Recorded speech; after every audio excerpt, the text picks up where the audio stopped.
Hello tout le monde, c'est Thomas de la chaîne du Wrestling Kingdom.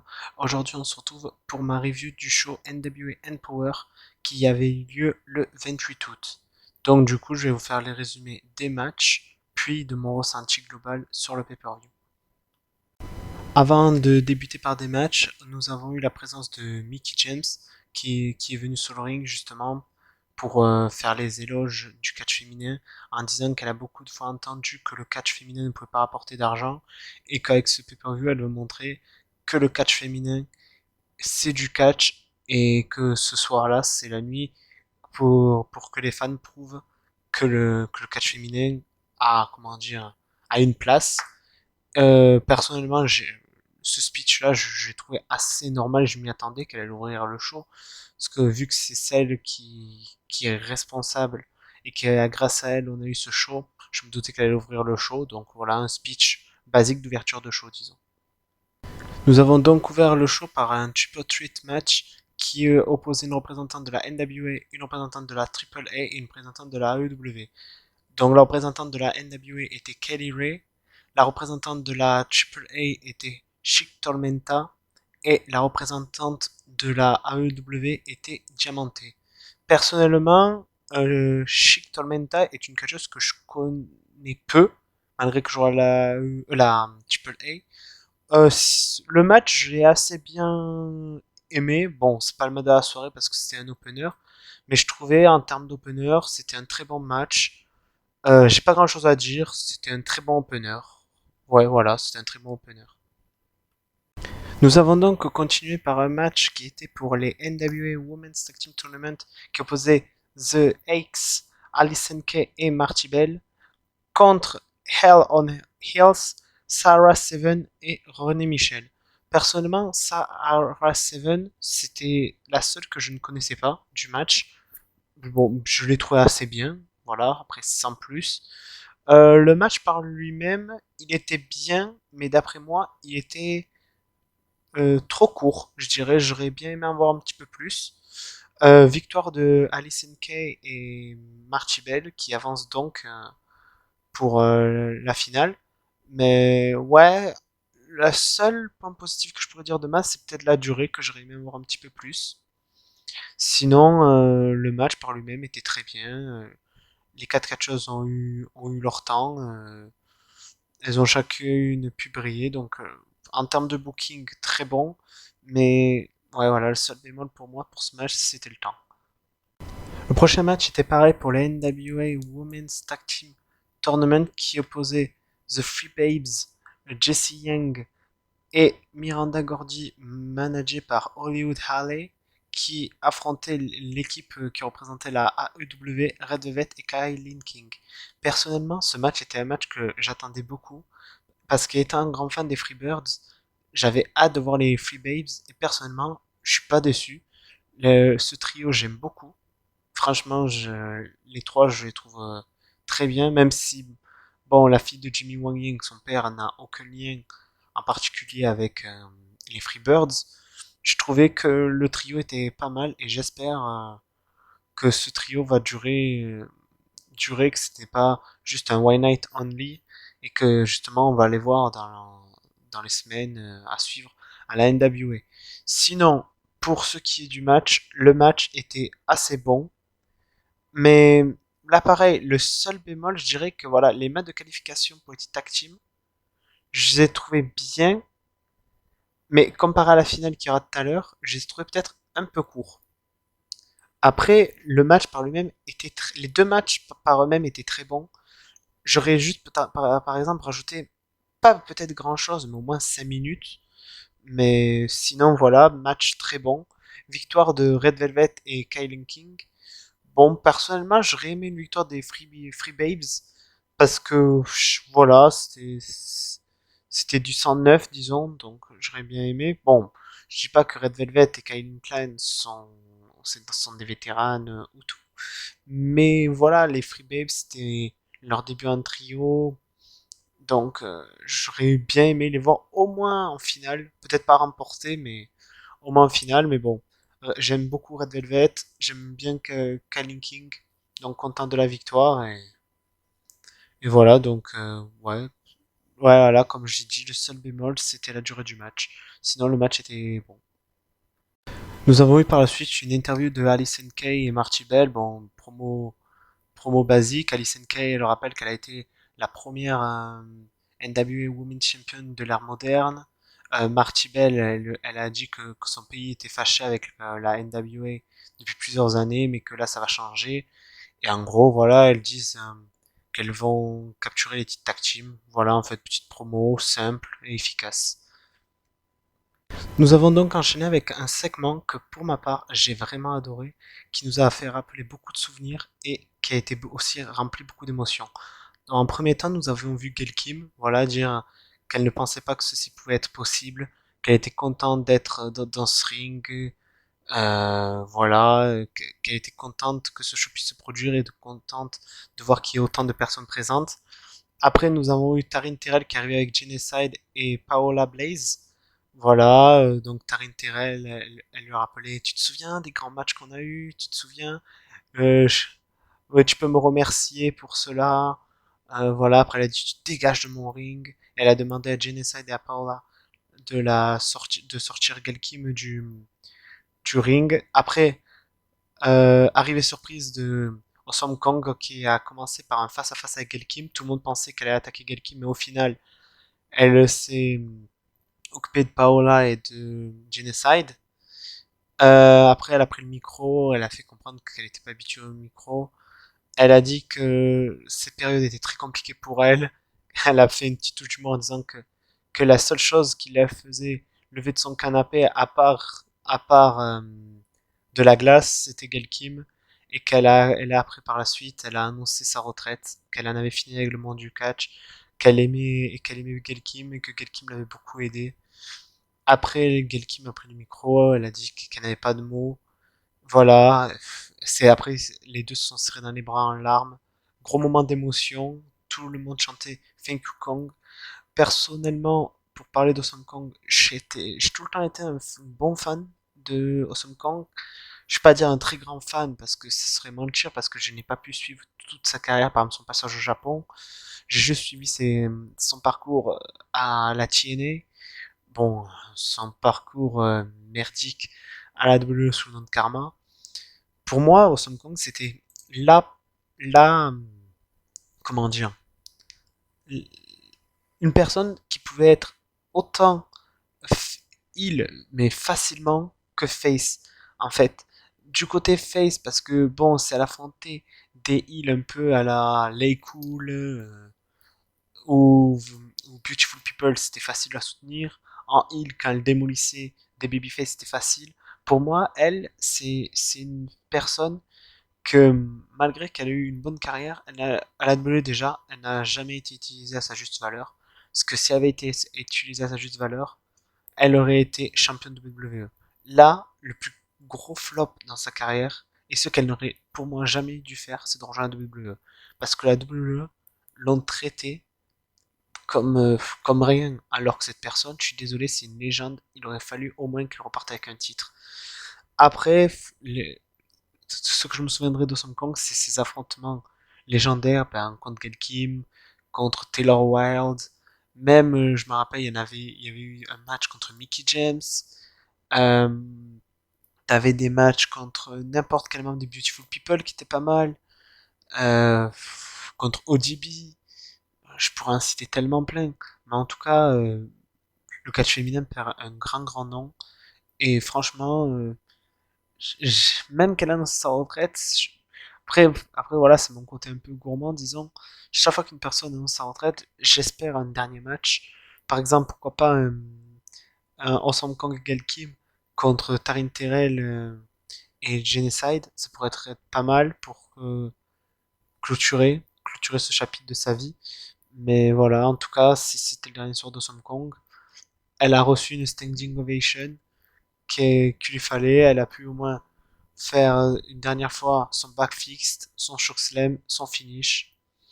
Voilà. Après, je vous avoue, j'étais assez déçu du fait qu'elle annonce sa retraite parce que je m'attendais encore à peut-être la voir du côté de la AEW, mais bon, c'est son choix, je le respecte. Elle a quand même eu une très bonne carrière. Donc, encore une fois, thank you Kong et merci pour tout. Le prochain match était pour les Impact Knockout Championship qui opposait la championne Jonah Purrazzo contre Melina. Personnellement, déjà, première chose, Melina a eu une pop de malade, une standing ovation, franchement amplement méritée. Elle avait une tenue magnifique aussi. Du coup, un match qui a été très technique. Vraiment, je m'attendais à un match très technique. Franchement, le match, j'ai pas été déçu. Il y a vraiment eu tout ce que je m'attendais, du technique, de la brutalité. Là, franchement, le match, niveau booking, il a été booké, je pense, comme je le pensais. J'aurais pas pu m'attendre à mieux de ce match-là. Très bon match technique, vraiment. Medina qui est tout le temps ouf, hein. On peut le dire, malgré que c'est une vétérane. Voilà, quoi. Elle est exceptionnelle. Rien à dire. En plus, Medina, comme je l'avais dit dans d'autres reviews, c'est une de mes premières catcheuses préférées. Donc, euh, donc toujours content de revoir dans le ring. Juna, je suis tout le temps à la complimenter, mais c'est une sacrée championne, une sacrée île. Et Impact, ils ont trouvé vraiment une très très bonne personne pour représenter les knockouts, que ce soit dans l'Impact Zone ou même à l'international avec la AAA ou même dans d'autres compagnies comme la NWA. J'ai hâte de voir si elle va faire un petit détour à la EW, mais bon, vu comme c'est parti, je pense bien. Donc, victoire de Giulia Purrazzo. La fin était juste extra. Elle part par son finish avec une soumission au niveau du bras. Melina essaie de choper la corde avec l'autre bras. Elle chope l'autre bras. Elle essaie de mettre le pied. Elle chope l'autre pied. En fait, Jonas, c'est une vraie machine à soumission et elle est exceptionnelle dans son ring. Le match, je l'ai vraiment adoré. Je dirais peut-être pas que c'est mon match. Je dirais allez, c'est mon second match préféré de la soirée. Mais très très bon match que je recommande, mais vraiment à tout le monde parce que niveau technique, il était exceptionnel. Très très bon match. Nous avons donc enchaîné avec la finale pour la NWA Women's Tag Team. Déjà, nous avons eu la présence de Madusa, qui était une des productrices pour ce match, a été aux commentaires. Du coup, bon, comme vous l'avez compris, le match opposait Red Velvet et Kalin King contre Alison Kay et Marty Bell. Ben, vous voyez, ce match comparé aux deux matchs de qualification, j'ai trouvé la durée hyper bonne.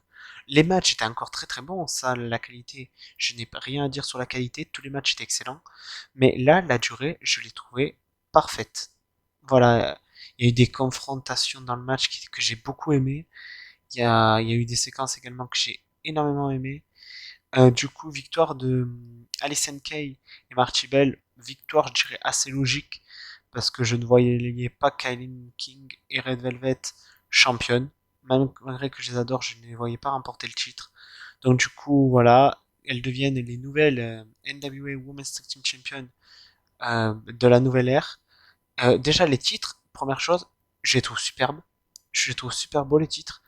Et Alice Kay aussi, elle rentre dans l'histoire comme étant la première catcheuse de l'ère moderne, parce que si dans le passé ça a eu lieu, excusez-moi parce que je m'en souviens pas, mais du moins de l'ère moderne c'est sûr, avoir été NWA Champion et NWA Tag Team Champion. C'est la première de l'ère moderne. Après, s'il y a des plus anciens qui connaissent comme sur le doigt de la main la- l'histoire de la NWA et que dans le passé il y en a déjà une, n'hésitez pas à le dire en commentaire, mais du moins de l'ère moderne, voilà, Alice Kay rentre dans l'histoire pour cela. Mais voilà, sinon, content de leur victoire et très bon match. Nous passons au premier match qui était pour la NWA World Women's Championship qui opposait la championne Camille contre Legit Leila Hirsch. Déjà, nous avons eu la présence de Billy Corgan aux commentaires. Avant le match, Billy Corgan a fait une surprise, c'est-à-dire il nous a dévoilé le premier titre féminin de la NWA pour honorer la mémoire justement de la première championne. Pour ce qui est du match, ça a été mon match préféré. Pourquoi? Parce que de base, ce match, c'était le match que je pensais qu'elle allait être assez rapide. Pas pour la différence de taille, hein, parce que je savais que Leila Hirsch, elle pouvait tenir, ça y a pas de souci, parce que j'adore Leila Hirsch. Mais je sais pas, je pensais qu'ils allaient construire vraiment Camille comme vraiment une dominatrice et que, allez, je pensais que ce match allait faire 5 minutes à tout casser. Au final, je pense qu'il a dû faire une quinzaine, voire une vingtaine de minutes. Le match, je l'ai trouvé excellent. Je me demande même si ce n'est pas le meilleur match de Camille. Parce que Camille, Elle est très dominante, mais elle n'est pas connue non plus pour être la personne la plus technique du roster. Et là, face à Leila Hirsch, ça a été un match parfait. Leila Hirsch, elle nous a sorti des German, des prises, ça a été fluide. C'est vraiment le match, clairement, je l'ai adoré. Les deux, ils ont une alchimie, je trouve, très très bonne. Bon, je pense pas qu'on aura un autre affrontement entre les deux, mais Leila, franchement, AEW, après avoir vu ce match, misez sur Leila. Leila pourrait nous proposer des matchs, mais de tank à la AEW. Leila contre Britt Baker, Leila Ashida, Leila Taikonchi qui pourrait être très très bon. Leila Anna Jay, même Leila Red Velvet. Je pourrais inciter tellement de bons matchs qu'on pourrait faire avec Leila Hirsch. Leila Hirsch, personnellement, c'est quelque chose que je suis depuis la Stardom. J'ai jamais été déçu d'un de ces matchs. Donc là, ça continue et petit à petit, elle devient clairement l'une de mes favorites. Donc match vraiment que je conseille à tout le monde. Petit aparté, après le match, bon, oui, Camille a conservé. Voilà, bon, ça je m'en doutais. Après le match, il y avait Nick Aldis, Chris Adonis et Tom Latimer qui étaient en ringside. Donc elle allait les rejoindre, voilà, pour célébrer, faire une petite photo avec le titre. Et il y a eu une petite confrontation avec Trevor Murdoch qui est aussi dans le public. Ça c'est pour hyper le show NWA qui aura lieu le 29, à l'heure que je tourne, qui aura lieu ce soir. Donc très bonne chose d'avoir fait ça pour un petit peu hyper le show. Donc ouais, comme je l'ai dit, très bon match. Franchement, j'étais agréablement surpris. Et ce match, ça a été clairement mon match favori. Nous passons donc au main event qui était un Women's Invitational match à 10 catcheuses. Personnellement, je vais vous parler de ce que j'ai retenu du match. Donc déjà, les deux premières personnes à entrer sur le ring, c'était Chelsea Green et Kiera Hogan. Déjà, je suis très content parce que c'était mes deux favorites pour le match. La troisième était Bianca Carly, qui est nulle autre que la fille de Santino Marella, qui a débuté il y a peu.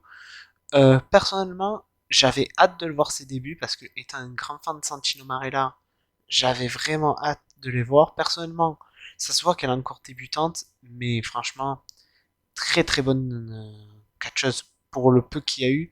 Mais après, elle a été la première éliminée, mais bon, je me dis, vu qu'elle est encore assez green niveau ring, excusez-moi, je me dis, ils n'ont pas voulu trop compter sur elle, mais je pense que voilà, de semaine en semaine, un mois en mois, elle pourra que s'améliorer. On a eu aussi la présence de Thunder Kitty, Genocide, Lady Frost et Debbie Malenko.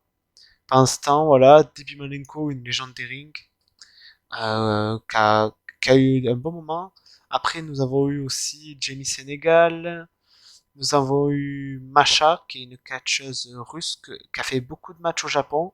Personnellement, c'était celle que je connaissais pas du match. J'étais agréablement surpris par son niveau que j'ai beaucoup aimé. Il y a aussi Twachi, oui, je crois qu'elle s'appelait Twachi. C'était une catcheuse locale que elle, j'ai vu que quelques fois, mais pareil, j'étais agréablement surpris.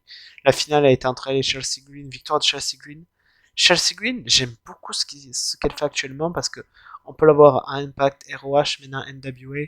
Donc, sa victoire lui permet également de défier la championne, donc ce sera la future challenger pour le titre de Camille, et honnêtement, je la vois bien remporter le titre. Après le show, il y a du coup tout le roster féminin qui était présent lors du show, qui est venu autour du ring pour applaudir. Et ça s'est terminé avec un énorme câlin. Toutes les filles ont fait un énorme câlin à Jazz, Mickey James, Gail Kim et Madosa qui étaient les productrices du show. Voilà, pour mon ressenti global du show, c'était un bon show franchement. Rien à dire, Mickey, Galki, Madosa, Jazz ont fait un boulot de booker exceptionnel. Franchement, j'espère que ce show sera un show annuel parce que voilà, je vais pas vous mentir, déjà vu des PPO 100% féminins faits par d'autres fédérations, par exemple à la WWE, les shows WWE étaient superbes, mais là, ils ont pu mettre en lumière des catcheuses qui n'étaient pas forcément les plus connues du circuit, ils ont réussi à les mettre en avant, donc tout ça va leur conduire à des nouveaux fans, ils vont les suivre, etc. Donc c'est que bon à prendre. Voilà, comme j'ai dit, mon match favori reste Camille contre Leila Hirsch. Et mon deuxième match, Melina contre Diona Purrazzo. Deux matchs qui étaient vraiment d'une très bonne qualité. Voilà. Qu'est-ce que je pourrais dire de plus sur le show? Je sais pas quoi dire. Ah oui, on a eu aussi des moments émotion avec Awesome Kong. Pourquoi pas que la prochaine Empower Awesome Kong pourrait être aussi dans la production, parce que je pense que avec toutes ces années de catch et tout, elle pourrait apporter aussi un petit surplus, parce que malgré que déjà ce choix était bien, avec un petit peu David Awesome Kong pour un prochain, ça pourrait être encore plus exceptionnel. Donc pour moi, un show que je recommande, franchement, surtout si vous suivez que le catch féminin WWE, que vous vous intéressez pas forcément à d'autres styles féminins que WWE, là vous avez un peu de tout. Non, pas de tout, je dis une bêtise. Je trouve qu'il n'y a pas eu de représentante pour le Joshi. Il y a eu de représentante pour le catch féminin, le catch. Pour le catch féminin, excusez-moi, mexicain. Il y a eu de plusieurs autres fédérations, mais un peu dommage qu'il n'y ait pas eu de représentante pour le catch Joshi. Mais bon, c'est le premier. Peut-être pour les prochains, ils essaieront de faire venir d'autres catcheuses, d'autres fédérations peut-être un petit peu plus éloignées. Mais très bon show, franchement. Rien à dire sur ce show. Très bon show que je recommande. Voilà, après je pense que j'ai tout dit, parce qu'à part me répéter, je vois pas ce que je pourrais dire d'autre. Donc n'hésitez pas à dire en commentaire ce que vous avez pensé du show. Quel a été votre match, voire vos matchs préférés? Si vous espérez voir une seconde édition, mais moi personnellement, je l'espère et je pense qu'il y en aura une deuxième. Dites également en commentaire si vous l'avez regardé en live ou pas. Et voilà, n'hésitez pas à liker, vous abonner, partager. Et du coup, on se retrouve pour une prochaine vidéo. Allez, à plus!